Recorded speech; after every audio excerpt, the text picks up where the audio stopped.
What is up, family? We have another Patreon review. Hey, je le connais celui-là. Keep pushing, Sylvain. Keep pushing. Okay, anyway, VTech, Michael Schumacher. A not very well-known driver. Well, that explains why I don't know who the hell he is. I'm not going to lie. Even if he was a well-known driver, I probably wouldn't know either. Anyway, let's go. Sylvain, explain. Bonjour, comment ça va? Écoutez, bien. moi ça va pas mal. Aujourd'hui, on va parler de Schumacher. Tu sais comment on appelle un chou qui fait des blagues? Un chou. Schumacher.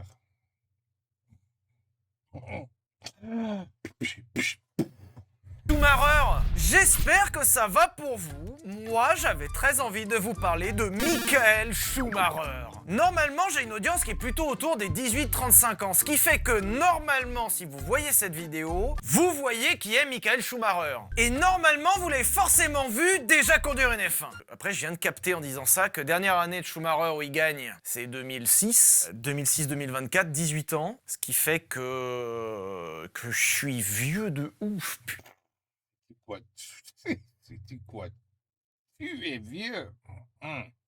Putain, c'est un délire. Ah oui, bah non, bah vous avez pas forcément vu. J'avais vraiment envie de vous parler de Michael Schumacher. Et pas seulement parce qu'il est 7 fois champion du monde de Formule 1, ce qui, en soi, déjà justifie largement d'être un personnage intéressant. Ça, c'est pas le problème. À l'époque, ce mec a tellement gagné, ce mec a tellement dominé sa discipline que Schumacher, c'est devenu une star. Alors, peut-être que vous avez pas connu ça, mais à l'époque, Michael Schumacher, c'était un truc de fou. Tout le monde parlait de lui. C'était la star, c'était le mec de ouf. Il y avait des blagues carambars sur Michael Schumacher. T'as vu une blague carambar sur Lewis Hamilton? Non. Genre là, Max Verstappen, il gagne tout, c'est super. Tu vois? He's saying well-known people. I don't know them either.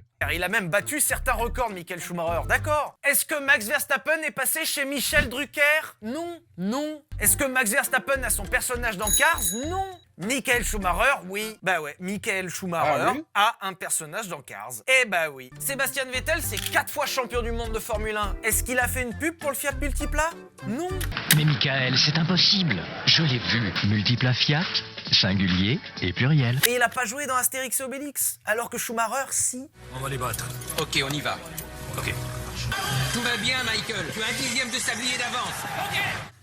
Oui, là, c'est gênant. Hein. Et on commence l'histoire de Michael Schumacher par le début. On va pas réinventer non plus l'histoire des histoires. À un moment, il a eu une enfance comme tout le monde, quoi. Michael Schumacher est né le 3 janvier 69 en Allemagne. Mais le truc à relever de l'enfance de Michael Schumacher, c'est qu'il était globalement issu d'une famille pauvre. Ça peut paraître totalement à côté de la plaque, puisqu'il y a plein de gens qui viennent de familles pauvres, mais en l'occurrence, pour un pilote de sport auto... Pilote? Je suis... I think it's getting old now. Okay. C'est vraiment rare. Je veux pas faire des généralités, mais le sport auto, c'est quelque chose d'extrêmement cher. Et je pense qu'on est même sur le sport le plus cher qui existe. Il y a quoi en sport cher? Il y a le golf, mais en vrai, c'est plus les consommations à la buvette et les Bentley garés devant qui coûtent cher. Le ski, mais une paire de skis, c'est même pas le prix d'une paire de disques céramiques pour une voiture de sport, donc l'un dans l'autre, bof. En même temps, c'est pas la natation qui va coûter cher, hein. Slip, c'est pas non plus... Ouais, ça peut être un beau slip. En vrai, je pense qu'en dehors des sports de voltige, genre les trucs qui impliquent des avions ou des hélicoptères, le sport auto, c'est le truc le plus cher qui existe. Et en général, quand tu veux être bon là-dedans, il faut en bouffer. Sauf que pour bouffer du sport auto, bah ça coûte super cher. Et c'est comme ça qu'on se retrouve avec Lance Stroll, où c'est papa directement qui a racheté l'écurie pour que fiston il fasse du sport auto. Lance Stroll au dernier Grand Prix du Brésil, je vous Must be nice. rappelle, bac à gravier tout seul, tour de formation. Même pas participer à la course. Papa a acheté une Aston Martin et une écurie de Formule 1. Voilà. Nikita Mazepin dernièrement, ça marche aussi. Je pense qu'il y aura peut-être même moyen de vous faire un VTech de tous les pilotes de Formule 1 qui sont arrivés là uniquement parce que leur daron a de la thune. Après, si ça vous intéresse, ça peut être un sujet, hein. Faut juste me dire, moi. Si vous mettez un commentaire, d'ailleurs, pensez à mettre un pouce bleu et vous abonner au passage, ça coûte rien. Et ça me permet au passage de vous dire que Michael Schumacher, son premier kart, c'était un kart à pédale. Ouais, même gamin à 4 ans, c'est un truc qui le fascinait. Et It's a good way to start. son daron aussi. C'est comme ça que son daron lui fabriquera son premier karting, où c'était un kart à pédale avec un moteur de mobilette. Et une autre anecdote connue, c'est qu'il se sera pris un lampadaire avec ce kart. Faut pas s'affoler, on part du bas des anecdotes et puis on va doucement monter jusqu'en haut. Après, même si je vous spoil, mais il y aura pas une meilleure anecdote que Michael Schumacher chez Michel Drucker. Ça, pardon, mais c'est imbattable.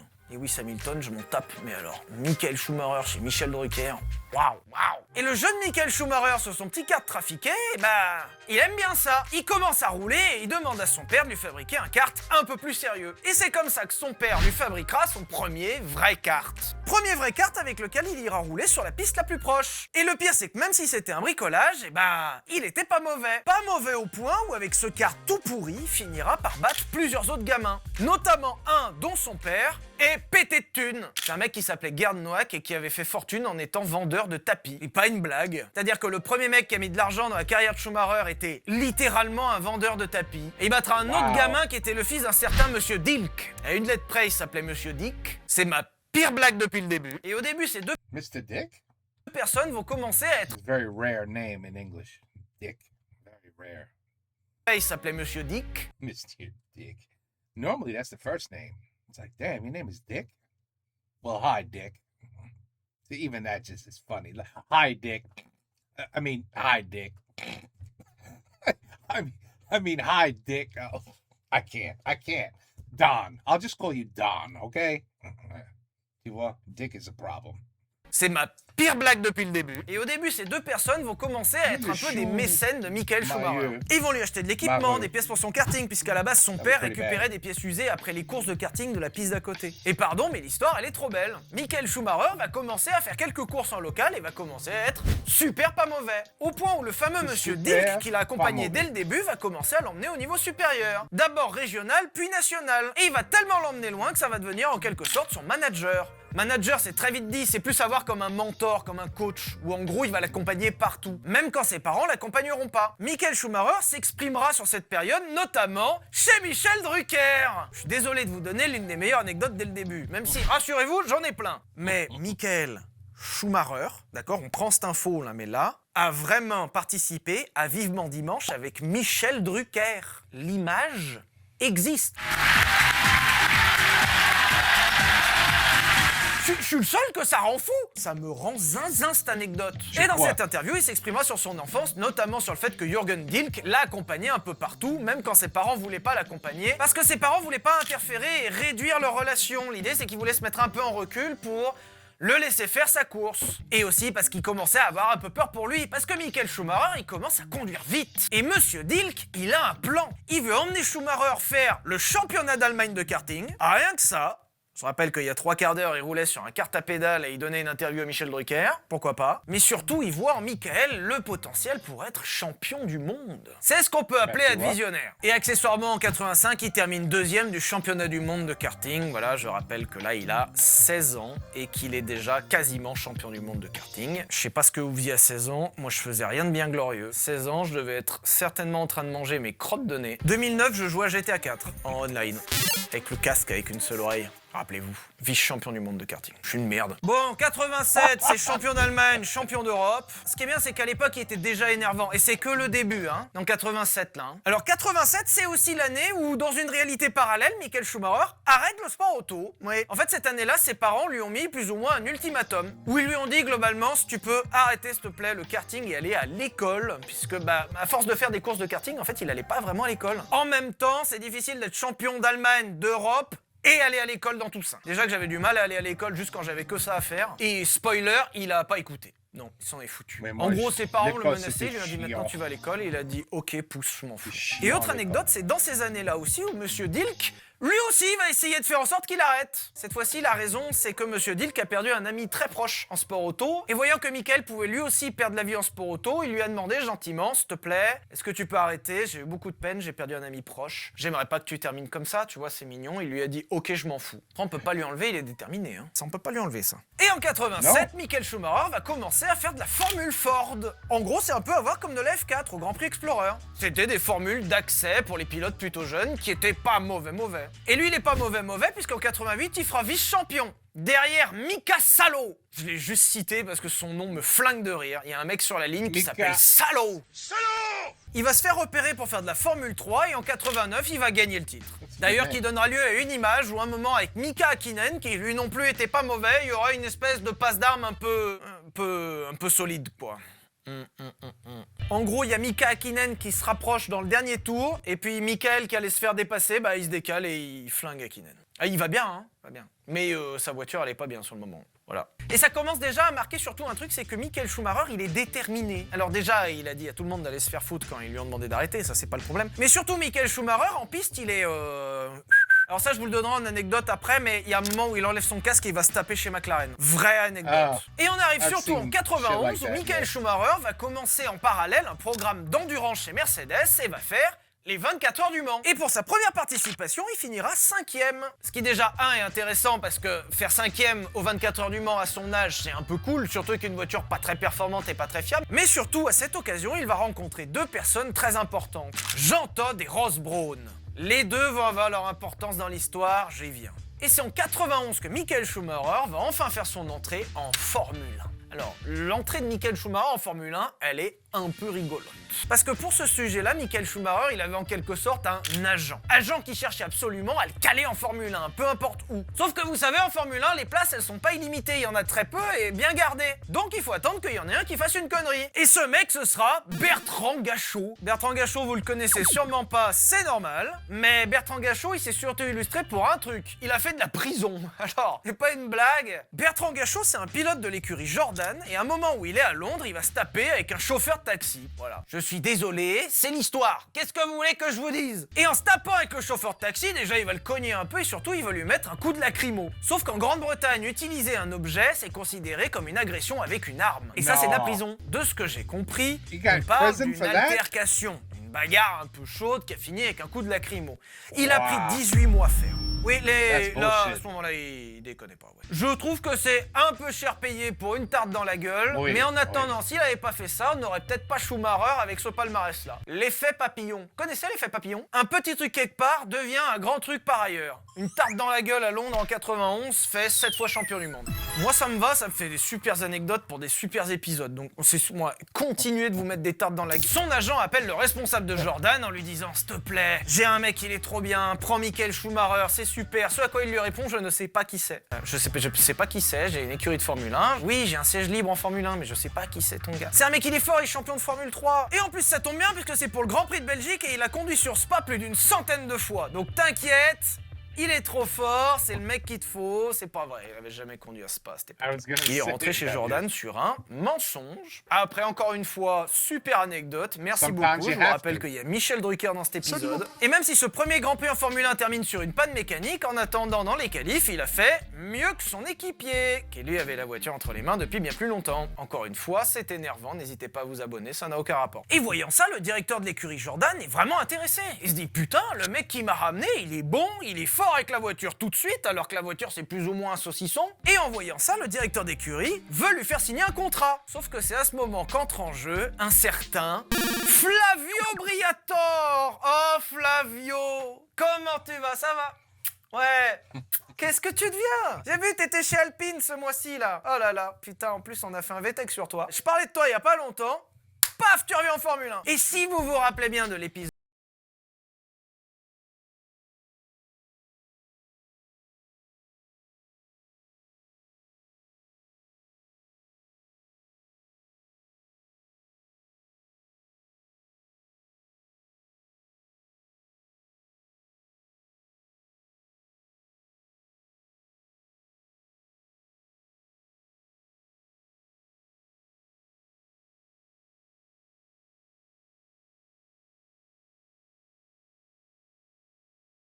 modifier son contrat et va faire en sorte de faire signer à Jordan un contrat qui le désengage de Jordan. Et cette anecdote est vraie. Alors c'est un peu fou à dire, mais il va plus ou moins falsifier le contrat. Et quand il va proposer le contrat en disant « Tiens, regarde, j'ai signé le contrat. Regarde, tu vois le contrat que je t'avais dit que je signerais? Ben il est signé, il est juste là. Non, lis pas s'il te plaît, lis pas. Signe, t'as signé? Merci, c'est bon. » Sauf que ce contrat, il était un peu merdeux, à l'avantage de Michael Schumacher. Ce qui fait qu'après avoir signé le contrat chez Jordan, Michael Schumacher est libéré de chez Jordan. En gros, ça change la signification de plusieurs phrases et le contrat, il vaut rien. Jusqu'à qu'il aille signer un contrat chez Flavio Briatore, J'adore l'anecdote. Je vous le glisse comme ça pour finir l'anecdote, mais ce qui How s'est long did he passé have était to pas drive? légal. Oui. Ce qui fait qu'on est en 92 et Michael Schumacher commence sa carrière chez Benetton. Et cette année, elle est pas mal pour Schumacher puisqu'il finit 3e au championnat du monde des pilotes. Hein. C'est-à-dire que le mec vient de rentrer, il est déjà 3e. Devant Damn. Ayrton Senna. That's pretty D'un côté, amazing. Ayrton Senna, cette année-là, il était 4e. Certes. Bien quand même, quoi. D'ailleurs, je vous mets une petite image de Schumacher et Senna, puisque au circuit de Nevers-Manicourt, donc déjà, la première anecdote, c'est qu'au circuit de Nevers-Manicourt, je vous rappelle qu'il y a eu Ayrton Senna et Michael Schumacher, qui se prenait la tête sur la piste. Oui. Pendant ce Grand Prix, Schumacher va aller percuter Ayrton Senna, et Ayrton Senna étant plus âgé et plus expérimenté que lui en Formule 1, à la fin va avoir une explication avec Schumacher. J'adore cette image où t'as Ayrton Senna qui est ultra stylé avec son petit polo, son petit col comme ça, et puis il le prend et il dit écoute, faut pas faire des dépassements comme ça, c'est pas bien, tu vois, t'as cassé ma voiture, t'as cassé la tienne, personne n'y gagne. Je trouve cette image incroyable d'Ayrton Senna qui daronne Schumacher en lui expliquant gentiment sans s'énerver que s'il pouvait éviter de péter la voiture de tout le monde, ça pouvait être cool. Et du coup, l'épilogue de cette histoire, c'est que Schumacher prendra très mal cette image que vous avez vue, très mal. Où il dira plus tard qu'il pensait que Senna ne le respectait pas, que Senna pensait que c'était un petit con. Et la daronnade, il a pas kiffé, à tel point que leurs relations sont tout de suite très mauvaises. Je rappelle que Schumacher a fait une erreur et il a percuté Senna, donc jusque-là, Senna était globalement dans son droit. Mais bon, libre à lui d'être un gamin. C'est pas grave. Cette rivalité s'arrêtera en 94 dans la fameuse course dont je vous ai déjà parlé plusieurs fois où Senna perd la vie. Course qui d'ailleurs sera remportée par Michael Schumacher. Encore une fois, du coup, il y a deux anecdotes. Il y a la première anecdote où Schumacher remporte une course tristement célèbre et deuxièmement, ils ont quand même fait la course. Moi, ça aurait été moi, on aurait peut-être annulé pour ce week-end-là, c'était peut-être pas nécessaire, tu vois. Mais sachez en tout cas que cet événement a beaucoup marqué Michael Schumacher, puisqu'il dira lui-même dans plusieurs interviews que ce jour-là l'a un peu traumatisé. Et qu'à partir de ce jour, il a mis plusieurs années avant d'arrêter de penser au danger que représente la Formule 1. Puisque oui, la Formule 1, encore aujourd'hui, c'est quand même un peu dangereux. Et d'autant plus sarcastique dans cette anecdote, c'est que Schumacher ne se fera jamais vraiment mal en Formule 1. Il se fera mal en moto et en ski, on le verra plus tard. Mais je trouve le concept un peu cocasse. Et 94 sera une année vraiment importante pour Michael Schumacher, puisque c'est la première année où il devient champion du monde. Alors, pour l'info, ça a été, au début, pas beaucoup disputé, parce qu'il a globalement tout gagné. Et accessoirement que son principal rival n'est plus là. Mais au final, il était très proche, parce qu'il y a des moments où Michael Schumacher, il a été exclu. Ouais, ils lui ont enlevé 2 GP dans l'année. Parce qu'en fait, il y a un moment, il est derrière Damon Hill pendant un tour de formation, et il a dépassé Damon Hill. C'est pas autorisé, hein. Voilà, si vous vous posiez la question, c'est pas autorisé, faut pas le faire. Faut pas le faire. Et en plus, quand ils lui ont dit de passer au stand pour purger une pénalité, il a fait le plein, ce qui est pas non plus n'importe quoi. Ce qui fait qu'il gagnera à quelques points le championnat du monde avec une bagarre finale un peu pourrie. En gros, il y a bagarre, Schumacher veut pas le laisser passer, gros crash, Schumacher gagne quand même, un peu naze, champion quand même. Après, si vous posiez la question si Schumacher méritait son titre en 94 ou pas, rassurez-vous, en 95, il flingue le championnat. Fin, hop là. 95, il a flingué tout le monde. Voilà, comme ça au moins. Ce qui fait qu'en 95, Schumacher, c'est le pilote à avoir sur la ligne. Le mec est bon, le mec défend bien, le mec est charismatique, le mec connaît Michel Drucker. Et il y a une écurie qui commence à lorgner sur Michael Schumacher. C'est Ferrari. Et vous commencez à voir où je veux en venir dans ce VTech. Comment on connaît Schumacher dans les voitures rouges? Et ça commence en 96. Et l'année 96, attention, on s'accroche et t'as chié. Ouais, on peut pas être bon partout, hein. Alors oui, si Ferrari a pris Schumacher, c'est parce que Schumacher, il est très bon metteur au point. Le I know that. Ferrari's not gonna take a shitty driver. mec est plutôt bon en mécanique, il a fait des études là-dedans. Et Ferrari en 96, ils ont besoin d'aide là-dessus, vraiment. En fait, Ferrari, au début des années 90, ils sont pas très performants. La voiture est pas particulièrement rapide et même pas particulièrement fiable. Donc quand il se paye Schumacher, il paye le meilleur pilote de la ligne, d'accord, mais il paye aussi quelqu'un qui va améliorer la voiture. Alors il y a quand même une victoire en 96 incroyable sous la pluie où il te fait des dépassements de fou et il est arrivé avec 45 secondes d'avance. Je rappelle avec une voiture pas ouf. Mais surtout Schumacher va s'illustrer pour une chose, c'est que le mec bosse. Le mec reste tard sur le circuit pour travailler avec les ingénieurs. Le mec passe du temps avec les mécaniciens pour être sûr que tout soit bien ajusté comme il veut. Schumacher est vraiment impliqué et ça payera pas. L'année 97 est marquée par le fait que la voiture est un peu meilleure qu'avant. Ce qui est pas marquant du coup. La voiture est pas nulle, mais la voiture est pas dingue. Et surtout en face, on a un certain Jacques Villeneuve, qui est plutôt chaud et dans une voiture franchement pas mal. Après, l'année 97, elle est un peu cool parce qu'au Grand Prix de Jerez, il y a eu ex-aequo des 3 premiers pilotes en qualif. Il y a 3 pilotes, Schumacher, Villeneuve et Frentzen, qui ont fait le même chrono. Mais le même. Regarde. Ça, J'ose c'est me dire que c'est fou. pas le même. Le Ça, même. C'est fou. d'ailleurs la seule fois en Formule 1 qu'il y aura un ex-aequo de 3 personnes. Il y a eu d'autres ex-aequo de 2 personnes, mais alors de 3 personnes, ça c'est copieux. Hein. Alors, ce que j'aime bien en sport auto, c'est qu'ils ont quand même prévu une règle dans ce cas-là. Voilà. Donc si t'es ex-aequo, c'est le premier à avoir fait son temps qui part en premier. Et le deuxième en deuxième et le troisième en troisième. Et ce Grand Prix sera l'occasion d'une incroyable bagarre avec Villeneuve, puisque je rappelle qu'à ce Grand Prix, on joue le championnat du monde. Il y avait un tout petit peu de pression, et dans ce Grand Prix, Schumacher va percuter volontairement Villeneuve. Voilà. Alors c'est l'une des images les plus mémorables de la Formule 1, mais aussi l'une des moins sportives où, voilà, enfin je vous montre l'image, c'est, oui, enfin... Ça, les enfants, ça s'appelle fermer la porte. Et le pire, c'est que ça profitera pas à Schumacher. Déjà, Schumacher va perdre le championnat sur ce coup-là, mais surtout Schumacher va passer pour un con. Parce que Schumacher, quand il rentre au stand, il va donner une interview où il va dire que c'est la faute à Villeneuve. I wouldn't have made the corner and he wouldn't have made the corner. So he used me a little bit as a braking on top. But, well, as I said before, I probably wouldn't have done anything different. À la fin, en revoyant le replay, Schumacher va reconnaître son erreur et va s'excuser auprès de Jacques Villeneuve. Mais ça ne changera rien puisque Schumacher sera disqualifié du championnat.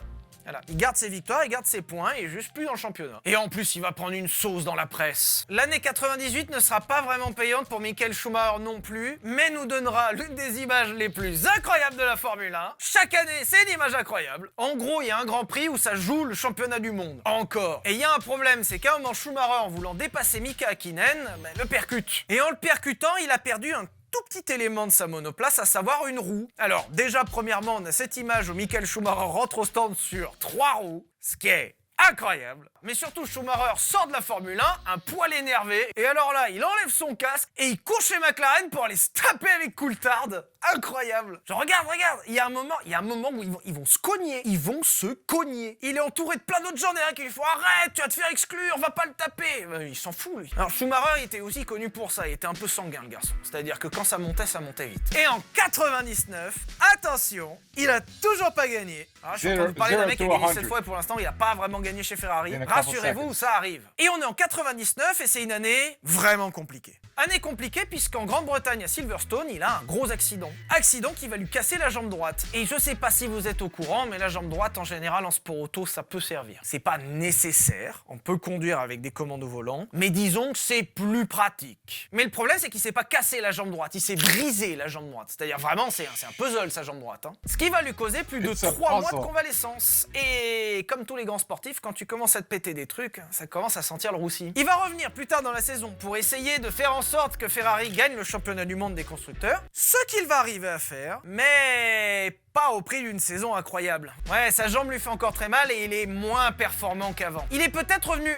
un peu tôt de sa convalescence et à la fin 99, Schumacher, tout le monde le pense finito. C'est fou de se dire que le mec a eu une carrière comme celle-ci et qu'à un moment de sa carrière, les gens l'ont pensé fini. En 99, les gens commencent à se dire, peut-être que Michael Schumacher, il est pas si bon. Je rappelle que son dernier titre, c'était 95. On est 4 ans plus tard et il a gagné un championnat du monde des constructeurs. Et en plus, à la faveur du fait que son coéquipier était pas mauvais non plus. Et en plus, il s'est fait mal et on sait pas s'il va pouvoir revenir en forme. Donc en 99, on donne pas cher de sa peau. Alors, j'ai une anecdote avec Amixem qui une fois m'a dit: les gens aiment tuer leurs idoles. Mais ce que les gens aiment encore plus, c'est les comebacks. Et alors que tout le monde le pense finito, on arrive en 2000. Et en 2000... mon Dieu, le comeback. En 2000, Michael Schumacher va réaliser une saison de folie. Le mec bombarde. En 2000, Michael Schumacher va remporter 5 des 8 premiers Grands Prix de la saison. C'est-à-dire que là, quand il revient, il revient. Il va se taper toute l'année avec Mika Häkkinen et à la fin de la saison, alors que Häkkinen commence à revenir, oh là là, peut-être que Schumacher est menacé, on sait pas. 4 GP, 4 victoires. T'imagines qu'il soit arrivé au dernier Grand Prix de l'année au Japon, où Schumacher, il était déjà champion du monde. Et en plus, au dernier Grand Prix, il a battu Häkkinen, et il a emporté, en plus de ça, le championnat du monde constructeur. C'est-à-dire, c'est... Allez hop, ça c'est fait. Et le pire, c'est que ça, c'est que le début. C'est vraiment cette année-là qu'on arrive dans l'âge d'or de Michael Schumacher. Qu'on arrive au moment où Schumacher, on l'appelle le baron rouge. 2000, il avait déjà un peu claqué des culs, hein. Il était déjà pas mauvais. 2001, il a gagné 9 Grands Prix sur 17. 2001, il a marqué... Claquer des culs. I mean, come on. This is why French is an amazing language. Il a déjà claqué des culs. I mean, you could translate it in English, but it's claquer des culs. C'est incroyable. C'est excellent. You know what I'm saying? This is where it pays to learn French. It pays. It pays. Quasiment le double des points du deuxième David Coulthard. Quasiment le double du deuxième. Voilà. Et du coup, en 2001, ça fait déjà 4 fois champion du monde. Et si vous pensiez que 2001, c'était une année copieuse, rassurez-vous, il y a 2002. Hein. Alors, 2002, c'est pas compliqué, il y a 17 Grands Prix. Et Schumacher finira sur le podium 17 fois. Chaque course, il est sur le podium. Chaque course. 11 fois sur les 17, il est à la première place, et le reste du temps, il est deuxième ou troisième. 17 courses, 17 podiums. Je crois vous vous rendez pas compte. Chaque week-end, et je m'en souviens très bien quand on était au camping, avec mon grand-père qui nous montrait la Formule 1 tous les week-ends. Chaque week-end, c'est Schumacher. Chaque week-end, il y a Schumacher, il gagne. Chaque. Tu sais pas quelle place il aura sur le podium, il laisse sur le podium. Tu sais qu'à l'image de fin, il y a Schumacher. Chaque fois qu'il se déplaçait, c'était pour ramener une coupe. Genre, il devait avoir une valise pour les coupes. C'est un truc de fou. Chaque week-end, c'est un podium. D'ailleurs, anecdote, ça donnera lieu à une image pas jolie, parce qu'on le dit ici aussi. Attention, on dénonce. Hein. Alors déjà, la dernière fois, c'était Verstappen, ça dénonçait. Alors cette fois-ci, au GP d'Autriche, c'est pas joli. Hein. Barrichello, qui est le deuxième pilote de l'équipe, est premier, ce qui est assez rare, parce que je vous rappelle qu'il partage le siège avec Michael Schumacher. Et alors que Barrichello est premier, qu'il n'y a rien qui menace le titre de Schumacher, ni le titre écurie, ils vont donner l'ordre à Barrichello de laisser la place à Schumacher. Voilà, alors ça, c'est une image de merde. Hein. Voilà, dernière ligne droite, et là, il freine pour écouter les ordres de l'écurie et il finira du coup deuxième. Putain, j'aurais été Barrichello, je l'aurais pas bien pris. Moi, j'aurais pas freiné. Hein. Moi, tu me demandes ça, j'ai pas freiné. Je suis devant à la régulière, j'ai mérité, je suis premier. Hein. Ah non. Tel point qu'ils appelleront ça le doublé de la honte. Voilà. Mais j'aime bien. Et on dénonce aussi. Hein, c'est pas bien. On est là pour le sport. Moi, je m'engage, moi. Moi, vous savez, moi, je m'engage.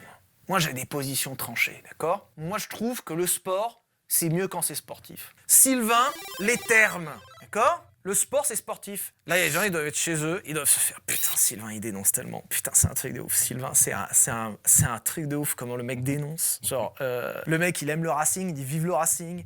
Les consignes d'équipe, trop nul. Le mec, c'est un ouf, c'est pas vrai. » La vérité, c'est que vous êtes certainement sur vos chiottes en train de vous dire « Putain, qu'est-ce qui me saoule avec ces blagues de merde. » Alors quand même, malgré tout, je vous le place ici, mais en 2003, l'année, elle est plus compliquée. Parce que cette fois-ci, fait exceptionnel, Michael Schumacher a de la concurrence. T'imagines qu'il y a des gens, ils conduisent vite aussi, et eux aussi veulent le titre.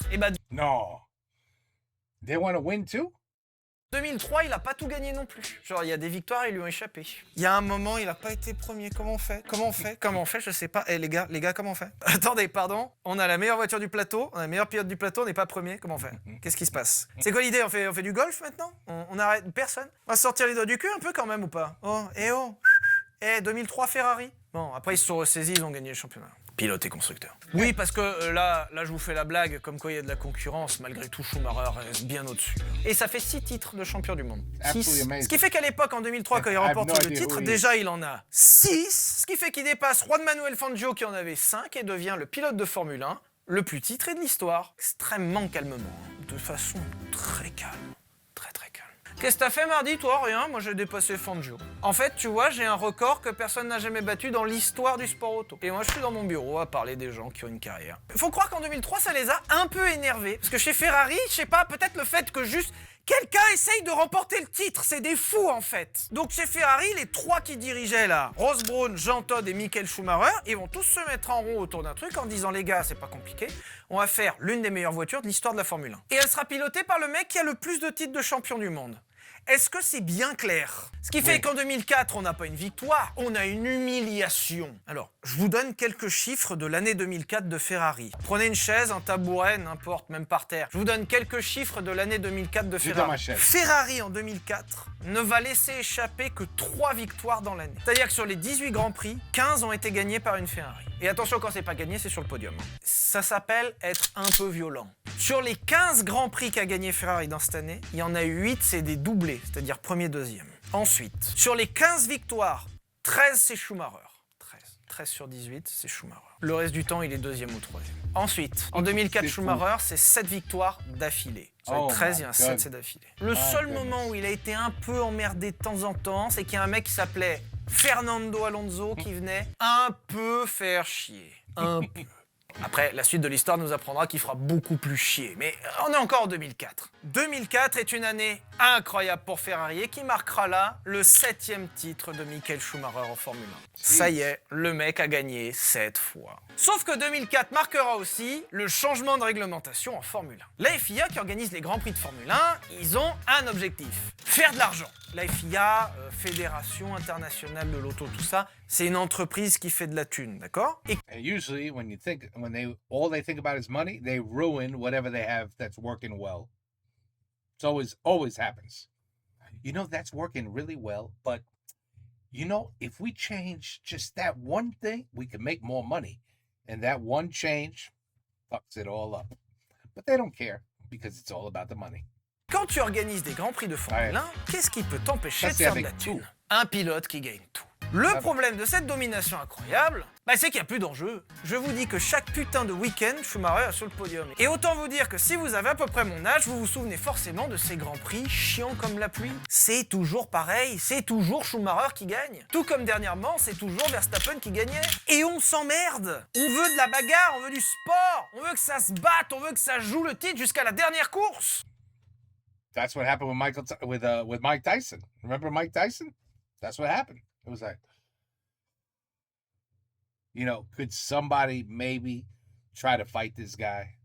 Could we maybe have some sort of a good match here, you know, instead of a one-round knockout or, you know? And then finally, a guy, Buster Douglas, showed up out of nowhere. And literally, that one fight destroyed Tyson's entire career. But before that, we wanted Tyson to get his ass kicked so badly, didn't we? But we knew. We're like, who the hell is this guy? This is gonna be a bullshit fight. I guess it's the same thing with racing. If you know, like, who is gonna beat him? Who's gonna beat him? No, it's boring. I know he's gonna win already. Alors, je comprends. Je comprends. Et là, Schumacher et Ferrari, c'est l'opposé, tu vois. C'est l'opposé de ce concept. Donc, il n'y a plus d'enjeu. Et comme il n'y a plus d'enjeu, il n'y a plus d'intérêt. Et quand il n'y a plus d'intérêt, il n'y a plus d'argent. Et quand il n'y a plus d'argent, on change la réglementation. En 2005, la réglementation change et elle est vraiment pas en faveur de Ferrari. En 2005, la FIA va limiter les pneus, les moteurs et surtout l'aéro. Le fond de l'histoire, pour le faire très simple, c'est que Ferrari travaille sur ses pneumatiques avec Bridgestone. Aujourd'hui, en Formule 1, il y a un fournisseur unique de pneus. C'est Pirelli et pas un autre. Mais à l'époque, il y en avait plusieurs. Et en 2005, il y a Michelin et Bridgestone. Si en 2005, la plupart des écuries sont passées chez Michelin parce qu'ils ont des meilleures performances, Ferrari est resté fidèle à Bridgestone. Et si tu cumules que les pneus sont moins performants avec cette nouvelle aéro, ça donne une voiture qui gagne plus. Mais genre plus du tout. Alors je suis menteur parce que la F2005 avec Schumacher, elle a gagné une fois. Elle a gagné quand il y avait personne d'autre en face. Voilà, je reviens avec ma petite anecdote, mais c'est probablement l'une des courses que j'aime le plus dans l'histoire de la Formule 1. On en avait parlé dans la vidéo du camping, et je trouve ça incroyable, mais nous avons assisté en 2005 à l'un des Grands Prix les plus rocambolesques de l'histoire de la Formule 1. Au Grand Prix des États-Unis en 2005, le circuit a été resurfacé pour accueillir la Formule 1. Alors c'est super, resurfacé, tu changes le bitume. Ils ont changé le bitume, il est tout neuf, et il est super abrasif. Et pendant les essais et les qualifs, plusieurs Formule 1 vont éclater des pneus. Ce qui, j'ai pas besoin de vous le préciser, est super dangereux. Ne pouvant pas garantir la sécurité des pilotes et sous la grosse pression des écuries, Michelin se retire du Grand Prix des États-Unis en pensant que la FIA allait annuler le Grand Prix. L'argent. La FIA va maintenir le Grand Prix en proposant aux équipes qui le souhaitent de participer. Toutes les équipes utilisant les pneus Michelin ne participant pas, il reste les 3 équipes qui utilisent des pneus Bridgestone. Et c'est comme ça que le Grand Prix se lance. Et ce jour-là, il n'y a que les écuries qui utilisaient les pneus Bridgestone qui se sont présentées à l'épreuve. C'est comme ça qu'on a cette image incroyable d'une grille avec 6 voitures. Et je trouve ça incroyable. Ça a été appelé le Grand Prix de la honte, puisque la FIA n'a pas remboursé les places aux spectateurs. Ils ont laissé les gens venir et payer, et ils ont laissé les 6 voitures rouler. Et autant l'année 2005 était un peu ratée pour Michael Schumacher, autant l'année 2006 est vraiment cool. Ce sera d'ailleurs l'une des plus belles saisons de l'histoire de la Formule 1, où il y a une vraie bagarre tous les week-ends avec Fernando Alonso. Et on a un dénouement incroyable qui pourrait faire partie de l'épisode des pires déceptions du sport auto, où au Grand Prix du Japon, alors que Michael Schumacher mène la course, et où Michael Schumacher peut encore jouer le titre, son moteur explose. En 2006, Schumacher perd potentiellement le titre sur une casse moteur à la dernière course, au dernier Grand Prix, alors qu'il menait. Le seum qu'il a dû avoir. Mais c'est peut-être même pas l'information la plus importante, puisque juste avant ce Grand Prix du Japon, Michael Schumacher a annoncé prendre sa retraite. Oui, comme ça, il a lâché ça comme ça, juste avant le Grand Prix du Japon. Petite conférence de presse, il arrive, il s'assoit et il dit « Au fait, je prends ma retraite, alors que j'ai failli être champion du monde cette année-là. let's go. Moi, je vais récupérer ma 599 GTB et je vous emmerde. That I'm going to retire from racing. Et c'est comme ça que se termine la carrière de Michael Schumacher en 2006. Oh, he never came back? Because normally when they retire, a year later they're back. So he really actually stuck to his words. 7 fois champion du monde, 91 victoires, Wow. 68 pole positions, 77 meilleurs tours. Une carrière de malade mental qui fait qu'aujourd'hui Michael Schumacher a encore 7 titres de champion du monde à égalité avec Lewis Hamilton. Et en Formule 1, personne n'a fait mieux. En théorie, il a toujours le record. Ex aequo, certes, quand même. Une carrière de fou furieux. Oui. Qui est pas tout à fait fini. En 2007, Michael Schumacher n'est plus pilote, mais il est toujours chez Ferrari. Il aide à la mise au point des voitures et surtout, il est même là en tant que pilote d'essai. Quand même, après toutes ces années, il reste pas loin. Et il continue à faire d'autres trucs ailleurs, notamment de la moto. Je vous l'ai pas dit, mais Michael Schumacher était super bon motard. Et il y a un moment, il va se faire super mal en moto. En 2009, il a un grave accident de moto où il s'est fait mal à la nuque. Le genre d'info qui fait pas plaisir. Mais si vous voulez l'anecdote, il est sorti de l'hôpital le lendemain. Voilà, alors, ça c'est aussi un truc de pilote, c'est qu'en général, c'est une catégorie de gens que quand ils se font mal, ils s'en foutent. Le mec a failli se péter la nuque. Le lendemain, il est sorti de l'hosto. Parce que, je cite, il avait pas de lésion cérébrale. Désolé, j'étais à 2 doigts de me péter la nuque, mais comme mon cerveau est pas atteint, on dit que je m'en vais. Let's go. Merci à tous. Merci beaucoup. Salut. Keep pushing. You gotta keep pushing. Oh Flavio, ce qui va d'ailleurs reculer son premier retour en Formule 1. En 2009, il se passe un autre événement avec une image qui est un peu hard. Felipe Massa va se prendre à 250 km/h, un ressort de la Formule 1 qui le précédait, dans la tête. Jusque-là, le ton était léger et on pourrait se dire qu'avec un casque sur la tête, ça va. Je rappelle qu'une pièce en métal à 250 km/h en pleine tête, là, ce jour-là, Felipe Massa a frôlé la mort. Je vous laisse voir les images de son casque, c'est terrifiant. Suite à cet accident, Ferrari annoncera que Felipe Massa sera remplacé par Michael Schumacher le temps de sa convalescence. Sauf que Schumacher, il est en convalescence aussi. Il va faire plusieurs séances d'essai, mais face à la douleur de sa nuque, il sera obligé d'abandonner. Schumacher ne reviendra pas tout de suite en Formule 1. Rassurez-vous, il reviendra quelques mois plus tard. Alors, il reviendra pas Tu vois? en 2009, mais il reviendra en 2010. C'est joué à quelques mois, quoi. En 2010, coup de tonnerre! Michael Schumacher est de retour. Mais et cette fois-ci chez l'ennemi, Mercedes. Mercedes cherchait quelqu'un pour remplir son baquet et comme la réglementation avait encore un peu évolué et que Michael Schumacher a des capacités en mise au point, il se retrouve chez Mercedes. Ce qui donnera une photo incroyable avec la SLS AMG que je trouve trop cool. Et je vais passer rapidement dessus puisque de 2010 à 2012, Michael Schumacher aura gagné une fois. Oh, damn. Après, la voiture était vraiment pas bien aussi. Après, c'est cool quand même, hein. Moi, tu me proposes un baquet en Formule 1, même sur un Dacia Duster, j'y vais, hein. See, that starts a whole other conversation. Was he really good because he was in an excellent car? Or was he really good because he was an excellent driver? Because you put him in another car that's not as good, and the guy doesn't win at all. One time. It's kind of like, I don't know, probably nobody here follows football, but we had a team called the New England Patriots with a guy named Tom Brady. And they went to the Super Bowl like 6-7 times. Like, it was ridiculous. Like, they're amazing. They were always in the Super Bowl. And there was always the coach. What's his name? I should know this. Holy shit, I wanted to say Bill Parcells, but it's not. It's of course not Bill Parcells.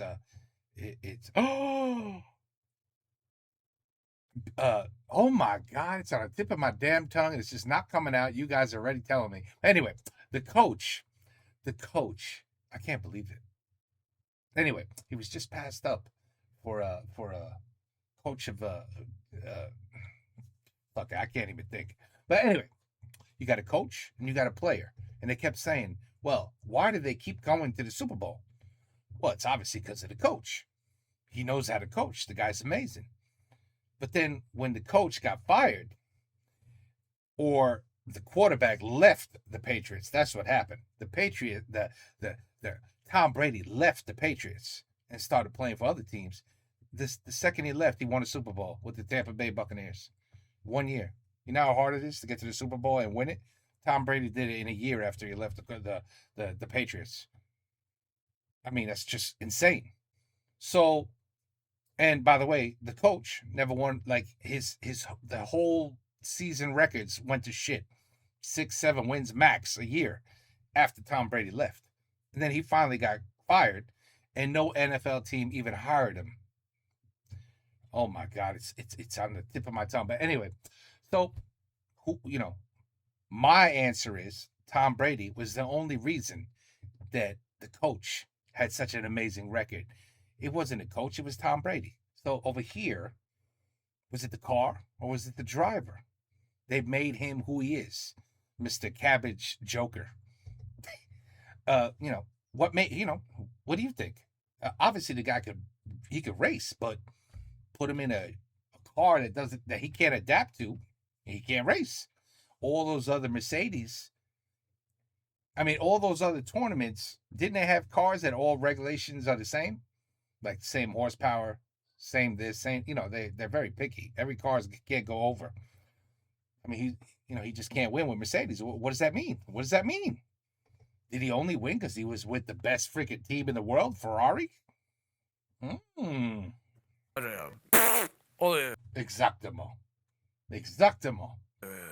Et on arrive en 2012 et Michael Schumacher prend officiellement et définitivement sa retraite de la Formule 1. Il prend sa retraite pour se recentrer sur lui, profiter et se rapprocher de sa famille. Ce qui est 100% compréhensible. Puisqu'à cette époque-là, et je trouve que c'est important de le rappeler, Michael Schumacher est sur le toit du monde. Il a tout eu. Il a à ce moment-là le record des victoires des championnats du monde de Formule 1 et le mec est allé bien plus loin. Michael Schumacher à l'époque, c'est une star internationale. Michael Schumacher à l'époque, c'est un phénomène. Michael Schumacher à l'époque, c'est l'un des plus grands sportifs du monde, voire même l'une des plus grosses stars du monde. Dans sa carrière, ce sera aussi l'un des rares pilotes à avoir couru avec son frère, puisqu'on oublie que Michael Schumacher a un frère qui s'appelle Ralf Schumacher. Et à un moment, ce qui est incroyable, c'est qu'ils ont couru ensemble dans les mêmes années. Et c'est quand même incroyable de se dire que sur la grille, il y en avait deux, c'était la même famille. Tellement qu'au lieu de raccourcir le nom à SCH pour Schumacher, ils avaient mis MSC et RSC. Parce que si tu mettais SCH, comme il y en avait deux, tu sais pas lequel c'était. Bon, après, dans les faits, il y en a un qui était devant et l'autre qui était... Bon, bref, allez, c'est pas le sujet. Autre anecdote incroyable, mais Michael Schumacher a été très rapidement ambassadeur de Bugatti, puisque Michael Schumacher était client privilégié de la EB110. Ça donnera lieu à cette photo qui est incroyable. Pour l'anecdote, il l'a gardé même pas un an, puisqu'il l'a sorti au Paul Ricard, il a perdu les freins au bout de la ligne droite et il l'a revendu en disant que c'était de la merde. Mais il a eu une Ferrari Enzo aussi. Michael Schumacher a été l'un des rares clients de la Ferrari Enzo directement de la part de chez Ferrari. C'est-à-dire que dans les clients connus de la Ferrari Enzo, il y a eu le pape et Michael Schumacher. Le pape qui, au lieu d'aller à Kiev, visiblement faisait des tours en Ferrari Enzo. Je rappelle que début des années 2000, Top Gear c'est l'émission automobile avec le plus d'audience au monde. Et qu'on a un épisode incroyable, légendaire, où le Stig soulève son casque et c'est en fait Michael Schumacher. Waouh! Alors pour l'anecdote de l'anecdote, ce n'était pas Michael Schumacher qui faisait le Stig le reste du temps. Non, je suis désolé, c'était débunk un paquet de fois, en fait c'était pas Schumacher, c'était juste pour cet épisode-là. Et s'ils l'ont fait pour cet épisode-là, 1, c'était parce que c'était trop stylé, mais 2, c'est parce que Ferrari ne voulait pas prêter la FX6 aux pilotes de Top Gear. En fait, à cette époque, Top Gear est rentré en contact avec Ferrari pour essayer la version radicale de la Enzo, la FX6. Sauf que Ferrari, ils ont dit, s'il y a une personne qui conduit la FX6, c'est Michael Schumacher. Fin des négociations. Et Top Gear, ils ont fait... D'accord, c'est comme ça qu'on voit la FX6 conduite par le Stig, qui est en réalité Michael Schumacher. Mais toutes ces anecdotes, c'est rien, puisque je vous rappelle que Michael Schumacher a rencontré Drucker, putain, vous l'avez... Je suis sûr qu'il y en avait qui... I don't know who Drucker is. Vous oubliez l'anecdote. Je veux que tous les gens qui regardent cet épisode n'oublient jamais dans leur tête qu'il y a Drucker et Schumacher au même endroit, et ça fait 8 fois que je le dis, bah ça fera 9 fois. Un pilote incroyable pour une carrière incroyable. Bill Belichick. Le mec est bon en attaque, en mécanique, en mise au point, en défense, en longévité. Je vous ai même pas parlé du Grand Prix où pour gagner, Michael Schumacher a dû faire 70 tours de qualif. D'accord ? 70 tours de qualif. Tout à bloc et il a gagné. Un pilote mais de légende. Michael Schumacher a marqué le sport auto. Le sport auto est en partie ce qu'il est grâce à Michael Schumacher. On est à ce niveau-là de talent. Malheureusement, on arrive à la fin de l'histoire et je vais pas forcément passer beaucoup de temps dessus parce que déjà vous connaissez tous et surtout je trouve pas que ce soit très pertinent. Non, je connais rien. Mais now, after your wonderful story, oui, maintenant je le sais. And now, if I hear that name, because of Sylvain, I will know who the hell he is. Je préfère qu'on se concentre sur les moments un peu cool, un peu heureux et qu'on en garde tous une bonne image. Mais vous êtes sûrement au courant qu'en 2013, Michael Schumacher a un gros accident de ski à Méribel. Je vous le fais simplement, mais il va aller dans une zone où il y a des cailloux, ça va le faire tomber, et en tombant, son casque va heurter une roche. Sauf que sur son casque était fixée une GoPro, et la GoPro va avoir effet d'un couteau. Ça va lui causer une hémorragie cérébrale qui va l'amener dans le coma, et à partir de là, on n'aura plus vraiment d'infos. On sait aujourd'hui de la part de sa famille que Michael Schumacher n'est plus la personne qu'il était avant. Je vous laisse interpréter ce que veut dire cette phrase, mais sa famille a décidé de donner le minimum d'informations pour Did he become a Bruce Willis? Damn, that's sad. ne pas que ça devienne une sorte de sujet people, quoi. Pour pas qu'il y ait d'espèce de fascination morbide autour de sa personne, ou pas qu'il y ait d'images moins glorieuses de lui. Et je trouve que c'est plutôt cool de la part de sa famille. Après tout, c'est son intimité, je trouve ça bien qu'on lui foute la paix. Sa femme et son fils, Mick Schumacher, qui est aussi pilote, se sont exprimés sur ce sujet de façon assez respectueuse, en disant que même s'ils pouvaient moins communiquer avec lui, que si c'était plus tout à fait la même personne, malgré tout, ils arrivaient quand même à rester soudés et à rester en contact autour de la passion du sport automobile. Et je trouve que ça fera une très bonne conclusion pour cet épisode. Who would think that, right? The guy drives a car that could instantly kill you with one bad, just one weird accident. You could be dead instantly. The guy did it for years and years and years and years and years. And he won. He even got into some accidents, but he was fine. Then he goes fucking skiing and die and literally get probably brain dead from skiing. It's like Superman. It's like, oh, Superman, Chris Reeves, Superman, you're the shit, Superman. What? You fell off a horse? That's what ended you? A horse? Yeah, sometimes you're just like, damn. Laissons-les tranquilles, foutons-leur la paix, ils sont entre eux, et je pense qu'ils s'en occupent au mieux. I'm sorry, I'm gonna Google it. I'm gonna Google it to see what really happened. I have to. I'm gonna Google it. Et je pense que c'est une bonne fin pour un pilote qui a été légendaire. Merci d'avoir regardé, j'espère que vous avez apprécié cette vidéo. Pensez à vous abonner, c'est vraiment important. Le pouce, le commentaire. N'hésitez pas à me dire en dessous si vous voulez qu'on passe en revue la vie d'un autre pilote. Don't worry, I'm already... Il a dit pilote encore. It's like crack. Arrête de dire pilote parce que je suis pilote. I feel better. Je pense qu'il y a quelques carrières qui méritent d'être soulignées quand même. Et on se retrouve jeudi pour une prochaine vidéo. Gros bisous!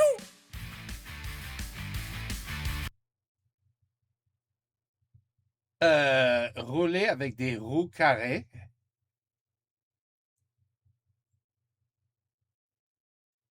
Est-ce que j'ai fait ça déjà? I don't think so. But I know I have seen a video where someone else put square tires on a truck and it fucking worked. Probably not on asphalt, but this guy was like, he was like in the mud. He was in the hills. He was in the mountains somewhere. You know, it was some southern state. You know what I mean? Hey, Bill, what you think will happen if we put some square tires on the truck? And you're like, you know what, Michael? Let's do it. And they made a video. And the shit had square tires. And it worked. I think they put some big-ass horse carriage wheels on the truck also. So anyway, I guess, you know what? I haven't seen his video, but I have seen it done before. Well, anyway, another great story. Sylvain, man, he you know, I didn't even realize he's this guy is like, he's just great. Like, he's a really good storyteller. He doesn't have to be in a car racing or, you know, what happens if we put square tires, you know. He could just sit in his room there, in his racing room. I wish I could watch him play that game, but that shit looks cool as did he ever show us like him in it racing? Because, you know, that's why he did so well with GP. It's because he was practicing in his room for years. When they put him in the F3, and he was like, shit, I got one of these in my room. It's no problem. The poor Etienne, you know, he had to do some work. He had to figure it out. But Sylvain, he was like, shit, I already got this in my house. No, I'm just playing. It's not the same at all. It's not the same at all. But anyway, other than that, he's an excellent storyteller as well. This is why we all love him, right? He's good. He's good. He's good at everything he does. Okay, anyway. Take care. Peace out. À la prochaine. Bisous. Non, à la prochaine.